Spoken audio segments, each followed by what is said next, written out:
Hello, I'm Dr. Annandale, and I teach philosophy at Mount St. Mary's University and Seminary in Emmitsburg, Maryland. Our text for today is an essay by Simone Weil, a French philosopher who died in 1943, and her essay is titled Reflections on the Right Use of School Studies with a View to the Love of God, which is a fantastic title. In this essay, Weil argues that study can be a preparation for prayer, especially because study helps to develop our faculty of attention. So, Weil writes, the key to a Christian conception of studies is the realization that prayer consists of attention. It is the orientation of all the attention of which the soul is capable toward God. Of course, school exercises only develop a lower kind of attention.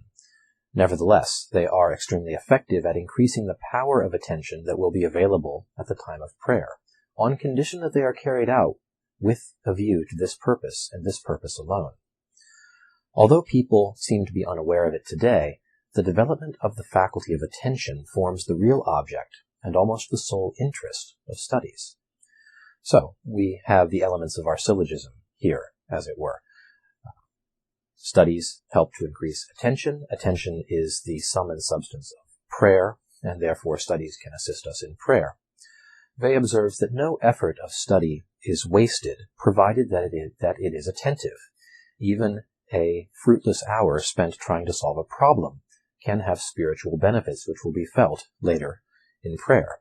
In this way, even poor students, or Weil would say particularly poor students, can receive spiritual benefit from the efforts they devote to study, regardless whether those efforts move them towards successful learning.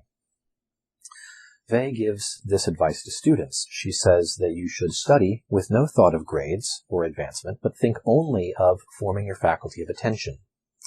She says there are two conditions for the right use of school studies, and the first is to wish to do your work correctly, but beneath this aims solely at increasing your power of attention with an ultimate view towards prayer, towards improving your relationship with God.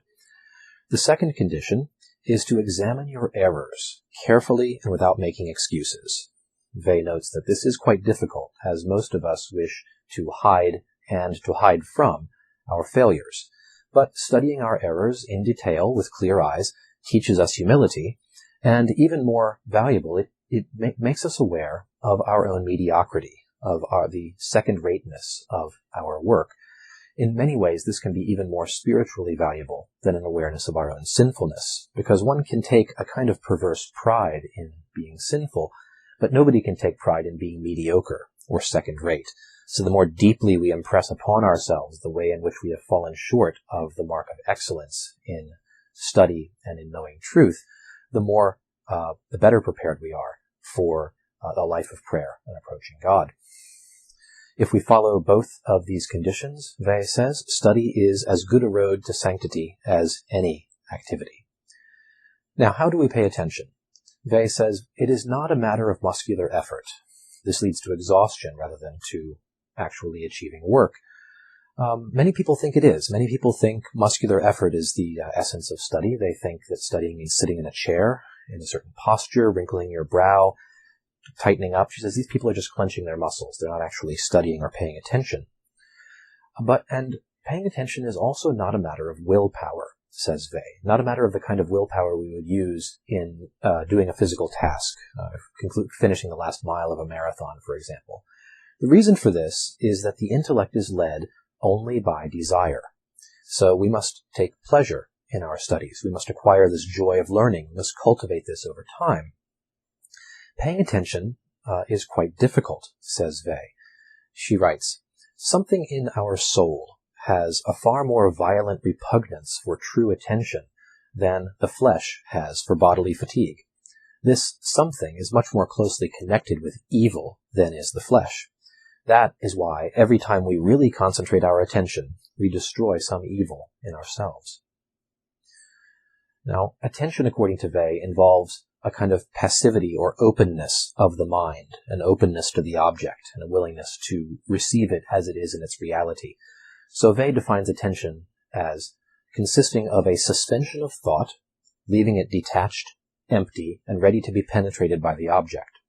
It means holding in our minds, within reach of this thought, but on a lower level and not in contact with it, the diverse knowledge we have acquired which we are forced to make use of.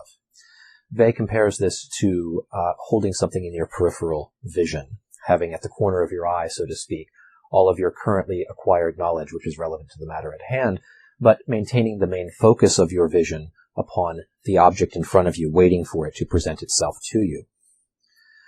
Both teachers and spiritual guides should be teaching this method of attention to children with an effort of improving their academic and spiritual lives, says Weil. Now, attention can help us not only to love God, but also to love our neighbor. Weil writes, not only does the love of God have attention for its substance, the love of neighbor, which we know to be the same love, is made of this same substance. Those who are unhappy have no need for anything in this world but people capable of giving them their attention. The capacity to give one's attention to a sufferer is a very rare and difficult thing.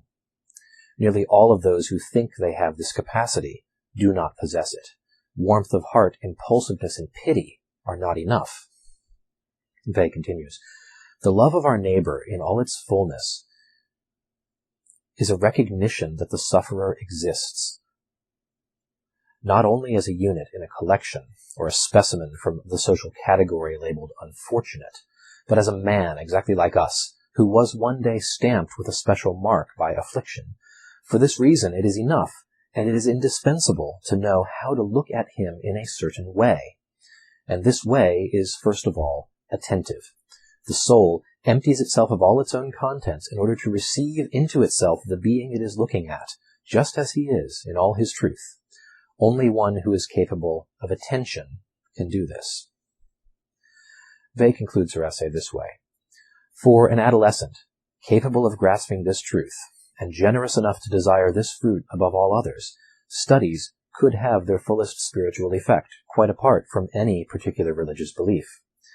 Academic work is one of those fields containing a pearl so precious that it is worthwhile to sell all our possessions, keeping nothing for ourselves, in order to be able to acquire it. That's Simone Weil's essay, Reflections on the Right Use of School Studies with a View to the Love of God. That's my commentary for today. Thanks for watching.